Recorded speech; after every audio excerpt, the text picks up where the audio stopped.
And this will continue to grow to make the Republican Party the majority based upon policies that every American wants and desires. And with that, I turn it over to Tony Gonzalez. Not just an individual when I first met him, had never run for office before, but had served his nation, joined the Navy at 17, rose to the highest level in a sergeant, being able to command, but wanted to continue to serve. Very tough district to run in. When he looked at me, I said, this is going to be hard. He said, no, it's not. Because I'm just going to talk about the issues. Not only has been a leader in that campaign, he's been a leader here in Congress on so many issues. And he's a leader, a part of this Hispanic Trust. Thank you. Thank you, sir. What a historic day. I think you're seeing conservative Hispanics more organized than ever before. And I want to start by thanking Mario. Mario has been an incredible friend, mentor, and he's a very hilarious joke teller. So thank you, Mario. I look forward to our partnership on this. You know, and I want to start by thanking the leadership. I mean, look how many people we have here, starting with our deputy whip. His team has been instrumental in putting this all together. Thank you, Drew, for that. Our conference chair, I mean, she keeps us on message, keeps us focused on the border, on inflation, on the national security crisis, on the crime, the supply shortages. I want to thank you for that. Our whip, I mean, whip has been just incredible from day one. He's been supportive of myself, other Hispanic Americans, and you know, he's a great whip. He's going to be an even better majority leader. And then, of course, Kevin McCarthy. I can't thank you enough. You know, I wouldn't be here if it weren't for Kevin McCarthy. Mike Garcia wouldn't be here if it wasn't for Kevin McCarthy. You know, Maria Salazar wouldn't be here if it wasn't for Kevin McCarthy. You know, Kevin's been pushing this, how do we get more Hispanic members of Congress? How do we get more women? How do we get more veterans? Today, the Hispanic Leadership Trust just organizes that a little bit more, and it's very exciting. Let's talk about the Hispanic Leadership Trust. What is it and why? Let's start with the why. Why now? Why build this out? One, I mean, the country's fallen apart. Democratic policies have failed time and time again. The Hispanic communities have had enough. We're talking lifelong Democrats that feel abandoned by this administration. That's not enough for them to come over to the Republican Party. We have to show up. We have to deliver, and we have to offer a different solution, exactly what we've been talking about. I'd argue Hispanic Americans are no different than any other Americans. Guess what all of us up here, all of us in this room have in common? We are all Americans. I may just like guacamole a little bit more. I may like, you know, spicy food a little bit more. We're all Americans, though. We lose sight of that. I think the Hispanic Leadership Trust reminds us of that, and it has us go to areas that we wouldn't go before. What is it? What is it going to do? One, it's going to raise a hell of a lot of money, right? We're talking millions, right? Because you need more, you need money, you need resources in order to, one, protect the members that we have up here, but two, grow in areas that we need. That's one. But it's not just going to be about resources. It's going to be about mentorship. You know, this weekend, I had the privilege of going down to Weslaco and Harlingen, right, and campaigning with Myra Flores. It's pretty damn hot this weekend. There was a lot of gnats out there. But we were able to canvass, we were able to talk to regular people, everyday people, and we were able to win them over by doing nothing other than showing up. That's what the Democratic Party is missing. We're going to mentorship. We're going to make sure our new candidates are as best as they've ever been. And you know, I want to transition to Steve here, Steve Scalise, our whip.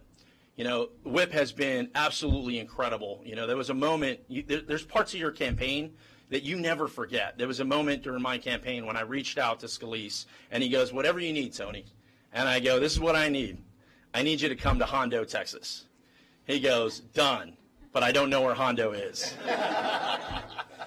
And he showed up. It was 105 degrees. We had a barbecue, and everybody showed up. It's a very conservative part of my district. And I told him that night, you just won the election for me. I say all that. This is what the Hispanic Leadership Trust is about. So with that, I want to turn it over to Whip Steve Scalise. How's As a guy from South Louisiana, when you show up at 105 degrees, we call that cool.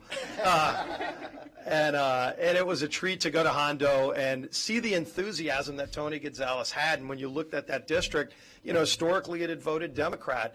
But what Tony was doing is what we're seeing in so many districts across the country. He was talking about the conservative values that make this country great. And there were a lot of other people that loved hearing that message. And really, that's what the Hispanic Leadership Trust is all about. When you see the diversity of the candidates that we're fielding this year in this election cycle, it gets you excited because you see the reflection of America, but you see Republicans going into places that Democrats thought we wouldn't go into. And the reaction we're getting is incredibly strong because we're seeing those same values reflected. The concerns, when you go into an Hispanic community, when you see these Hispanic candidates that are running, they care about opportunity, and they know it's under assault by big government socialism. Big government socialism is the biggest threat to the American dream, and that's what this outreach is about, is talking about what we believe in and how we're going to fight for those same values. It's secure borders. It's not defunding the police. When Democrats have gone down this road of making our communities less safe, they're losing more and more voters because voters don't want that. When you saw Democrats, starting with President Biden and his administration, siding with union bosses against kids to shut down schools, they actually manipulated the science so that when CDC was getting ready to come out with guidance that would allow more schools to open, the unions didn't want it. And the White House had a decision to make. Whose side are you going to pick? America's young kids or union bosses? And they sided with the union bosses. It's well documented. They changed the science to allow more schools to be shut down. And when you talk to families, it doesn't matter which community you go into, they want their kids to have better opportunity than we share today. And that doesn't exist if your kid's not learning in the classroom. And when we talk about school choice and empowering parents to have a say in their kids' education, Democrats fight us on that because they've sided with the wrong people. They've sided against our kids. And you come between anybody and their kid, Hispanic community, any community you go into, it's an insult and it gets them angry. And more people are voting Republican because of things like that. And so we're going to continue fighting against big government socialism here, but fighting in communities, going into communities that we haven't gone into a long time ago, and encouraging candidates that reflect those same values. Putting our money where our mouth is, backing them early. That's what Mario Diaz-Balart was talking about in both English and Spanish. That's what Tony is talking about. That's what Carlos, someone who fled Cuba because his dad didn't want him to grow up in a dictatorship. So he risked everything to come to America. That's the American dream that we're fighting for that is under assault if big government socialists get their way, and they're not going to. They're not going to because of initiatives like this and outreach like this where we're going to be fighting in every community for every vote to stand up to big government socialism with freedom and opportunity. And that's what this initiative is all about. And I'm so proud to support it.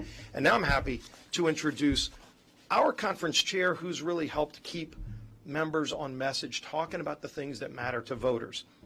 As Nancy Pelosi wastes every single day that they have the majority, not bringing bills to the floor to address problems that are going on across the country that Joe Biden's created, but to promote their own far left agenda, to continue moving our country further and further to the left.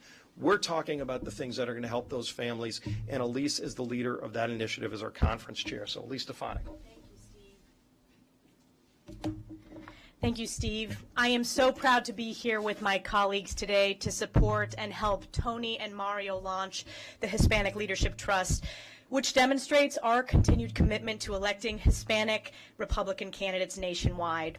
Before I jump into why this initiative is so important, I want to take a moment. My home state, New York, our nation is heartbroken and saddened of the horrific loss of life in Buffalo. This was an act of pure evil, and the criminal should be prosecuted to the fullest extent of the law. It is not the time to politicize this tragedy. We mourn together as a nation. Republicans are focused on making sure that we elevate Hispanic and Latino candidates nationwide because we know across the country Democrat policies have failed every American. For too long, the Hispanic and Latino vote have been taken for granted by Democrats as the Democratic Party lurches further and further to the left, embracing socialism. Republicans are winning on issues that matter. That's why we're gaining historic support among Hispanic voters. That's why we're setting records with the amazing Hispanic candidates who are running, like Mayra Flores, who I'm so proud to endorse. We are the party of economic freedom, secure borders, religious liberty, and safe communities. Hispanic voters are rejecting the radical left's push to defund the police, and they're rejecting open border policies because they also want safe and secure communities. And many of the communities hit hardest by Bidenflation are Hispanic families. Families are paying more for just about everything, whether it's gas, groceries, now they can't find baby formula. In 2018, I founded EPAC to help elect and recruit more Republican women. As you all know, 2020 was dubbed the Year of the Republican Women. I believe that 2022 will be dubbed the year of the most diverse Republican Party ever, with a historic majority, with women, veterans, Hispanic candidates, Asian American candidates, Black American candidates, all Republicans leading the way. So thank you, Tony, for the opportunity to be here, support. And I think we will now go to questions. Mariana from the Washington Post. Hi, thank you. You all have mentioned how you've made dents and really made gains with Hispanic voters in a number of states, something that could continue. But they still vote Democrat. They still get a majority of the support in most areas. I'm curious to know, you all noted this as well, it's something that I've come across in my own reporting. Democrats are, or at least Hispanic voters, no longer identified too much with the Democratic Party. They're feeling a little lost. But how do you also try and gain those voters who are skeptical of the Republican Party and past rhetoric and points of view? I'm going to turn over to Tony and Mayra, someone who's done in their district, someone who's about to do it, and Carlos. Yeah, you know, Democrats rely on the Hispanic vote. They want reliability without responsibility. Right? They want to rely on you to go in there and go into the voting booth and punch Democrat every single time without going, what do these policies equate to? They equate to failed policies. We're seeing that. We're seeing that in the supply shortages. We're seeing that in the border crisis, national security. The list goes on and on. What I'd say, what is different? Because you kind of said, what is different? What are the Republicans doing different? I'll give you an example. You know, Kevin McCarthy, Elise Stefanik, a group of us was just down in Eagle Pass, Texas. First off, nobody goes to Eagle Pass, Texas. We went to Eagle Pass, Texas. On my campaign trail, when I announced my run for office in San Antonio, my very first stop was Eagle Pass, Texas. It is the bluest part of the district, and I went there 22 times. That's how we won. So where do we go? We showed up to Eagle Pass, Texas to see the border crisis. Yes, we saw it. It was a horrible day. You know, Bishop Evans' body was recovered that day. But you know what didn't get covered? We saw more than just the border crisis. We did a roundtable with ranchers, farmers, small business owners, mayors, everyday people. We walked through a manufacturing facility. Oh, by the way, this manufacturing facility employs more people in Maverick County than anyone else. Oh, by the way, everybody in that manufacturing facility is Hispanic. Half of them are women. We walked through there listening to them. This is completely separate from the border crisis. I've hosted 10 delegations. In each delegation, I tell them, look, you're going to see the border. We're going to talk about the security piece, but there is a whole lot more to the border than what you see on TV. Trade, commerce, culture, all of this. And the Republican Party is absolutely committed to doing just that. I'll say one final thing before I turn it over to Mayra. You know, we've got Juan Ciscomani in Arizona. I spoke with him yesterday. Amazing candidate. We got Monica De La Cruz in Texas 15. Amazing candidate. What I'm saying is we are showing up, helping these candidates. We're helping them learn ahead of time. We're doing border trips with candidates. They're getting up to speed on policy before they're even elected. Why? So on day one, when we take back the House, we're ready to go and stop the bleeding on these failed Democratic policies. Thank you. Thank you. Well, I was born in Mexico, raised with strong conservative values, and raised in South Texas. And Hispanics are God, family. That's just who we are. It's in our nature. We just honestly never invested in the Hispanic community as much as we are now. And my district has never seen this much momentum from a Republican. So many people knocking their doors. I've knocked so many doors of people telling me I've never met a Republican. This is the first time. And my story resonates with them. It also stands with what they believe in, and I think it's important to have the right messenger. And I've always said South Texas is Republican. They just don't know it. My father was a Democrat all his life and said, "Why are you Republican?" And I said to him, "Well, you raised me a Republican, practically." That's just who you are. And I'm just not willing to put the values that you raised me with aside for a political party. I don't think that no political party is worth us putting aside. I think that we need to always put God and family first and not a political party. But I'm proud to be standing with the Republican Party that is standing with my values. But I think that's what's different. We're finally investing in the Hispanic community, and I'm truly grateful to every single one of you for believing in me and believing in the Hispanic community. God bless you. Thank you.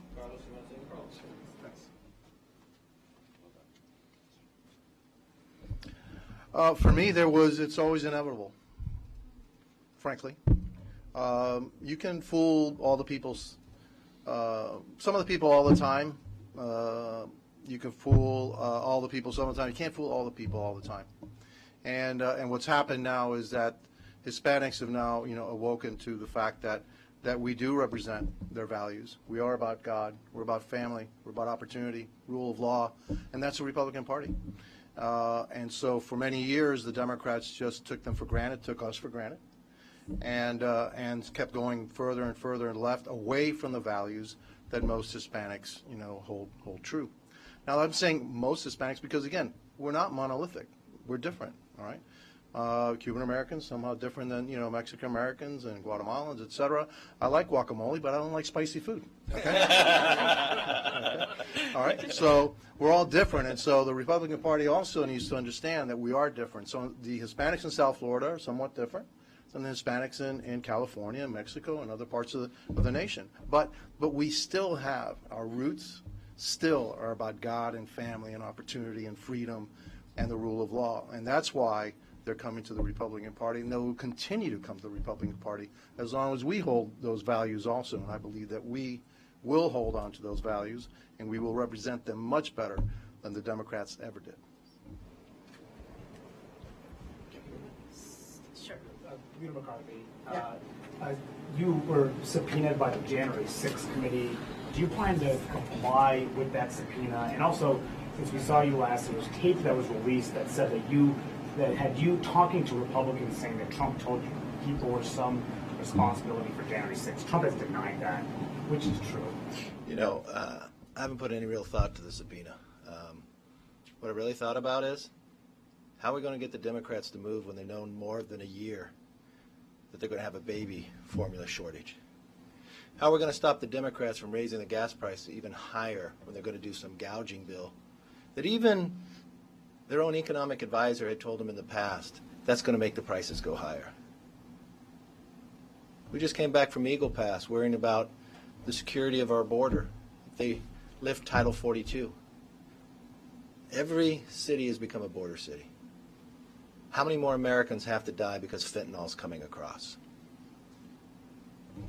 You know as well as I do, not one Republican was allowed to go to this committee. You know as well as I do, this committee is only being used to go after political opponents. There's nothing that you just said that I didn't say on the floor. So why we're here today? For the Hispanic Leadership Trust. Why are we growing in the Hispanic community? For the same reason, the question you just asked me. American people care about the rising prices and inflation, that their dollar does not go far enough. That just gasoline costs them $2,000 more. The Biden economics, it cost them $5,000 more. They're having a hard time pay their bills. They go to the grocery store and they have a new child, they have a hard time getting baby formula when an administration knew it how long ago, but did nothing. They got a secretary that lies about securing a border that they see each and every day. Administration that withholds how many people on a terrorist watch list that they catch coming across. An administration that uses their Department of Justice to go after parents simply because they want to have a say in their kids' education. We're not just going to grow with Hispanic population. We're going to grow across America. Because you know what? We're going to focus on what Americans care most about, and that's what I'll focus on too. So did Trump tell you you bore some responsibility?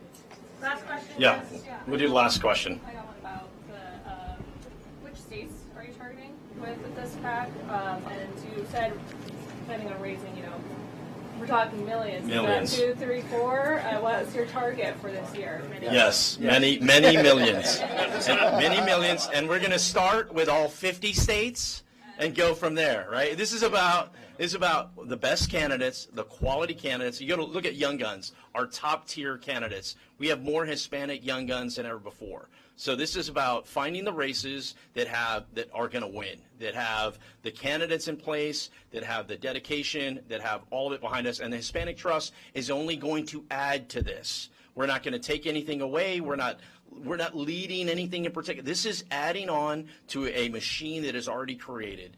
And in order to, one, you can't grow a population if we lose members. We have to keep all our Hispanic conservative members here, step one. Step two is finding great candidates like Myra, great candidates like Juan Ciscomani, Monica De La Cruz, and others, and then getting behind them, not only with money, money's important, not only with resources, but with mentorship, showing up, knocking doors, being there, doing all those type of things. So we have the Greek president coming in town for Greek Prime Minister coming into town for a joint session of Congress. I want to thank everybody for covering it today. Thank you. Thank you. Thank you.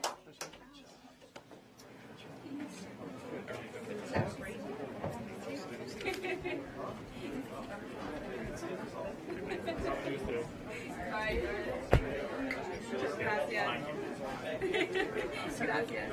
Thank you.